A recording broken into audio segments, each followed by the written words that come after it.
Hey guys, Sherry from The Watering Mouth here, doing a video to talk about my pantry. So we are in the soup factory right now. I'm making some soup. I've got my Instant Pot out and all these frozen and fresh vegetables. I'm making fresh carrot juice. I just wanted to share that with you because this is how I generally make soup. I'll pick some vegetables, I'll pick a grain, I'll pick a bean, I'll pick a base, and then I kind of put it all together into the Instant Pot and I go. And I wouldn't really be able to do that unless my pantry was super easy to access and to see everything. So that's why I have it set up like this. This is actually my pantry. It is a bookshelf. Full disclosure, the whole reason I have it like this is because we literally don't have a pantry in this apartment. So this was kind of my makeshift way of doing it. But I noticed when I had a pantry that had doors that opened and closed that I would always forget about the different things that I had, and if the shelves were too deep, I would never remember things that were in the back. So out of necessity, we use this bookshelf, but it actually turned into something that is super helpful and useful now with the way that I cook. So I'm considering getting a new piece of furniture because I think this bookshelf is really ugly, but I want to get something that would have doors that open wide so I could see everything in it the same way this bookshelf is, and not too deep as well. So that's something that I just wanted to mention. That sort of design of the pantry I think is really important. So let's talk about what I have. Up here is all my nuts and seeds, and I put these up here to basically keep them out of sight, out of mind.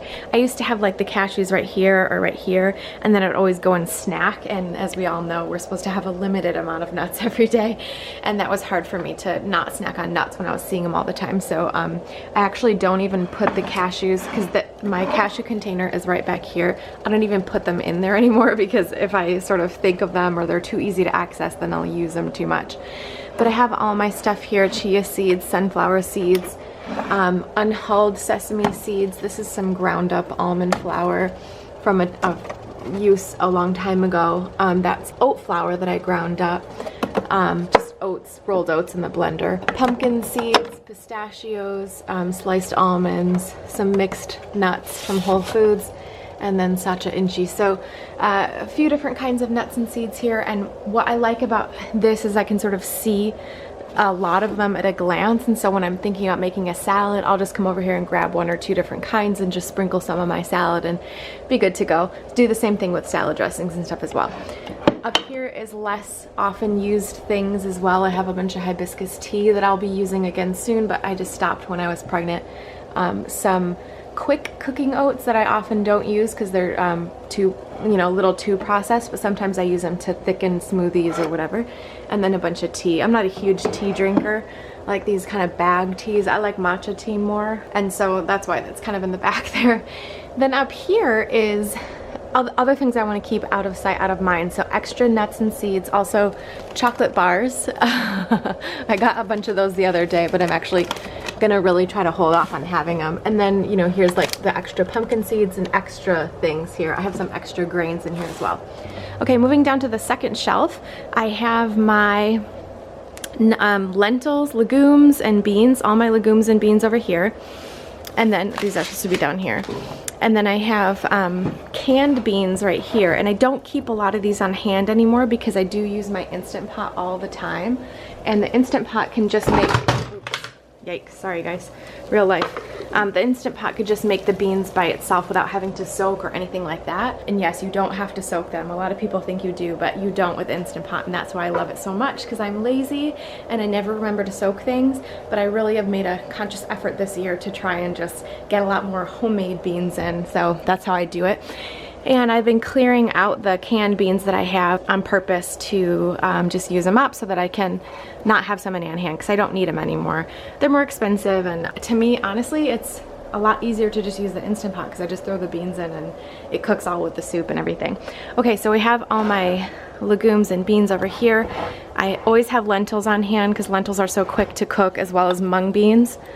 These are the mung beans here. These are lentils, and mung beans only take like 20-30 minutes to make, so I love having these on hand because if I'm really in a pinch, I can make something quick.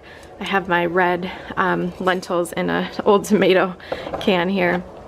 Black beans, I think these are French lentils, chickpeas, pinto beans, black eyed beans, split peas, and then these are adzuki beans. So those are my beans. I also have my nutritional yeast right here because it's easy to access. I love nutritional yeast. I don't really have a category for this, so I just put them anywhere. These are currants, and raisins would be in the same category, but I don't like raisins, so I keep currants on hand. I like currants because they're just like raisins, but they're smaller. And then over here is all my tomato products. I used to have a ton more tomato products too, and I realized I was never using them up. But the other day I made a tomato-based soup. I was like, oh, I have to use these tomatoes. So I just ended up using like 2 or 3 cans of things that I had here, sauce and things like that. It's kind of hard to find salt-free or low-sodium tomato products, and so when I find them, I kind of stock up. But I don't often use tomato-based things, and I'm trying to do that more. So I made that soup the other day, and I have this salsa on hand for when I need it, because this is a pretty decent sodium-wise salsa, 80 milligrams per serving, which isn't terrible comparatively. So I keep that on hand. Then I have my rolled oats, and I have my steel cut oats over here, and I use these pretty often for just regular oatmeal, but then I also will just throw them into smoothies and stuff like that, so I can get some thickening or whatever. It's a good breast milk food. So okay, moving down to the next shelf. Let me put these back. Over here is like baking stuff and things that I don't use very often. So cornmeal, baking soda, baking powder, cornstarch. Then I've got some extra cocoa powders back here that I need to use up at some point. I have some low sodium veggie cubes, which I don't love these very much, so I just kind of use them up and I'll be done with them. Then I have my favorite veggie base stock here that I use for soup sometimes, but it has sodium in it, so I don't use it too much anymore. And then I have 1 can of lentil soup, but this is not low sodium, so that's why it's still here. But I should just probably like mix it with another can of, or another thing of soup when I make lentil soup next time. That's a good idea. Okay, then next to all of that stuff, I have all of my grains. So I keep them all in containers just like these ones. I just got millet the other day, and I'm gonna try to make something with that soon. Quinoa, wheat berries. These are oat groats, and they cook very similarly, and they're kind of like using rice in a soup. I really like it.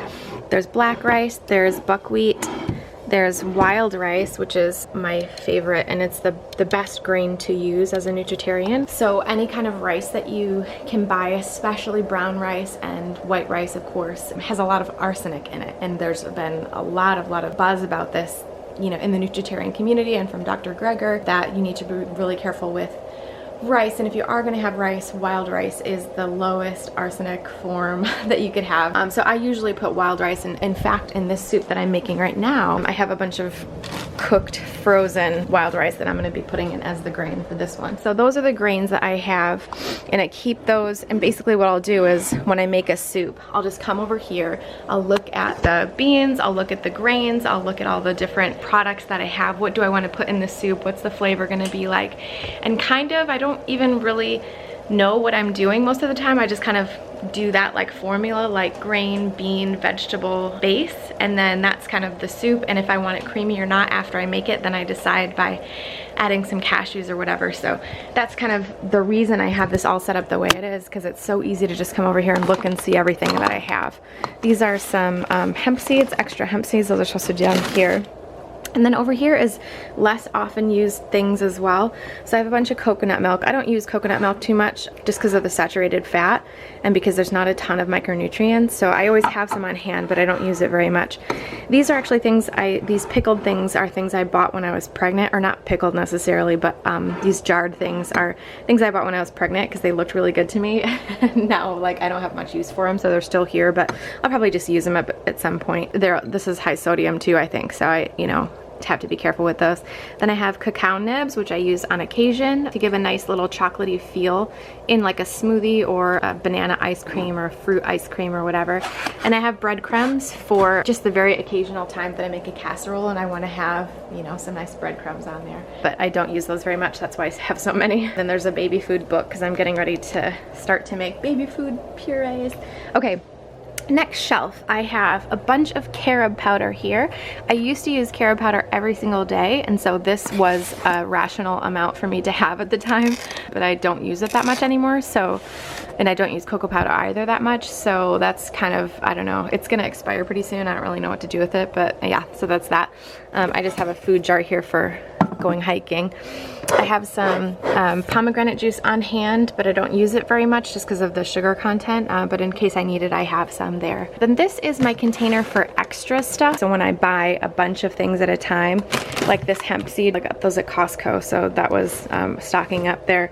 Extra nutritional yeast, extra seaweed products, lentils, quinoa, carob powder, of course, almonds, rice, any sort of extra that I have that I'm not using, raisins, or those are figs and raisins. I put those there. Then this container is, then I have brown rice wrappers, and then also some nori as well. And then this container is for like soups and beans, like extra beans. So here's my garbanzo bean flour though. We have some jelly, which I don't think we're gonna use it really. We'll see. Maybe for something at some point. Extra vegetable broth. So every time I make a soup, I just come over here and I can use broth if I want. Then I have some garbanzo beans. And then these are, I think these are black-eyed peas and pinto beans. So anytime I have extra beans and they're not in these containers, I'll put them in here. And then next shelf is all the stuff that I don't want to see. So I kind of, here, it's a little dark here, sorry, but all the stuff that I don't want to see, so I put it down here. So I have my salt, which I actually, this is, you know, like regular old iodized salt, which I don't use for eating, but I used it for something, you know, for a salt bath when I was breastfeeding in the beginning. So I don't actually use those, but I do keep the other salts down here when I have them, but I just don't have any right now. Cashews, of course, obviously, because I don't want to see them all the time. Cashew butter, and then this is our old Jif, because this is my favorite thing in the whole entire world, and I have to keep it out of sight, out of mind. Then this is a box full of recipes, and the 10 and 20 recipes, and all these different ideas of things that I want to use for the website. These are baby bibs that we're not using quite yet, and then some parchment paper.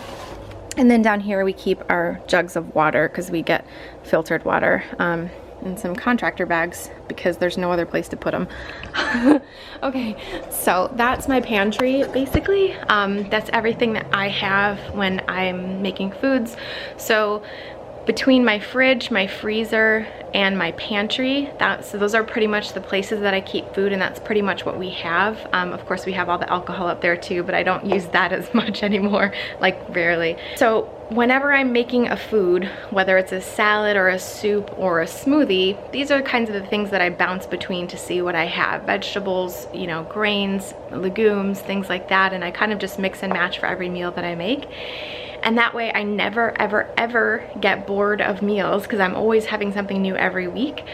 And it's really easy to kind of mix it up that way. And then what I've been doing is just making sure in this last couple of months that I'm going through and making sure I'm using everything too. So like right now, the soup I'm making has a bunch of frozen vegetables that I needed to use up because I have had them in there for a while, and I figured, you know, might as well just cycle through the things that are in my freezer and keep things fresh. So that is my pantry tour. I've been meaning to do this for a while. I hope you guys found it to be helpful, and that's about it for this video. So if you liked it, please let me know by subscribing to my YouTube channel, thumbs up or like, or comment as well. Let me know what you think down below. Are there any tricks that you have for your pantry that you use, or do you find something interesting about this video that you didn't think about before, or whatever? Let me know. Let's have a discussion down below.